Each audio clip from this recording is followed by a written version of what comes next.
যেসব মহিলাদের বাচ্চা হতো না, আমার মা সেসব মহিলাদের জন্য ওষুধ তৈরি করত। যে ঘরে উনি ওষুধ তৈরি করত সেই ঘরে কাউকেই নিয়ে যেত না। এই ঘরে শুধু মা আর তার কাজের লোকটা যেতে পারতো। এরপর আমার যখন বিয়ে হলো, আমার তখন বাচ্চা হচ্ছিল না। এই জন্য মাকে বললাম, মা আমার জন্য তুমি ওষুধ তৈরি করে দাও। কিন্তু মা আমাকে কঠিন ভাবে বারণ করে দিল। একদিন আমি মায়ের কাজের লোকটাকে বললাম আমাকে সাহায্য করার জন্য। এই জন্য সে সেদিন মুখটা ঢেকে মার রুমে চলে গেল। তখন মা তাকে দেখে বলতেছে, তুমি আজকে মুখটা ঢেকে রেখেছো কেন?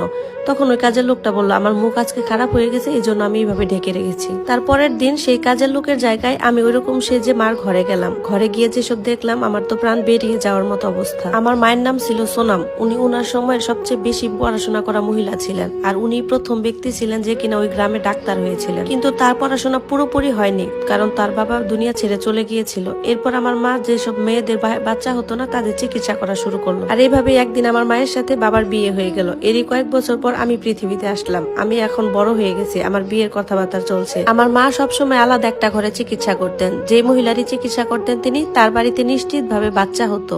আমার মা অনেক পড়ালেখা করা মহিলা ছিলেন, কিন্তু একটা ব্যাপার খুব অদ্ভুত লাগতো যে উনি কেন আলাদা একটা রুমে মহিলাদের চিকিৎসা করান। আমার প্রায় 17 বছর বয়স হয়ে গেছে, কিন্তু আমি কখনোই ওই ঘরটার ভিতরে যেয়ে দেখতে পারিনি যে সেখানে আসলে কি হচ্ছে।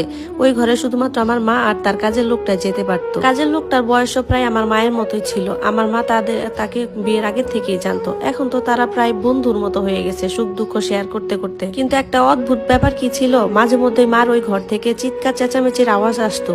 মহিলাদের ওই আওয়াজ শুনে মনে হতো যে মহিলারা বাচ্চা জন্ম দিচ্ছে, কিন্তু ওই সময় তো কোনো মহিলাই সন্তান জন্ম দিচ্ছিল না। তাহলে এই চেঁচানোর আওয়াজ কেন আসতো?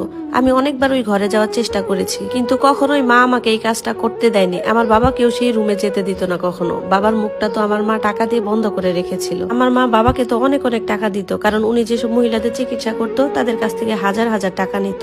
এরপর তাদের যদি সন্তান হয়ে যেত, তাহলে তো আমাদের বাড়িতে মিষ্টি, ফলমূল, কাপড় চোপড় অনেক কিছু দিয়ে যেত তারা খুশি হয়ে। ঘরে তো প্রায় প্রতি সপ্তাহে এরকম খাবার দাবার আসতো। এরকম মিষ্টি খেতে খেতে আমার তো ওজন অনেক বেড়ে গিয়েছিল। বাবা আমাকে দেখে বলল, মেয়েটার ওজন যদি এইভাবে বেড়ে যায় তাহলে ওকে বিয়ে দিব কিভাবে? আমারও তখন বিয়ে করার খুব ইচ্ছা ছিল। বাবা যদিও আমার সাথে মজা করে কথাটা বলতো, তারপর আমি বাবাকে বলছি, হ্যাঁ তাহলে আমাকে বিয়ে করিয়ে দাও। এর কিছুদিনই পর মা ভালো একটা সম্বন্ধ দেখে আমার বিয়ে করিয়ে দেয়। আমার বড় খুব ভালো ছিল, সে মাঝে মধ্যে আমার মা বাবাকে নিয়ে মজা করতো। দিনটা আমাদের ভালোই কাটতেছিল। এরপর মাঝে মধ্যে যখন বাসায় আসতাম, তখন মা আমাদেরকে খুব আদর করতো। আর মায়ের যে কাজের লোকটা ছিল, সে তো তার পুরো জীবনটাই মার সাথে কাটিয়ে দিল।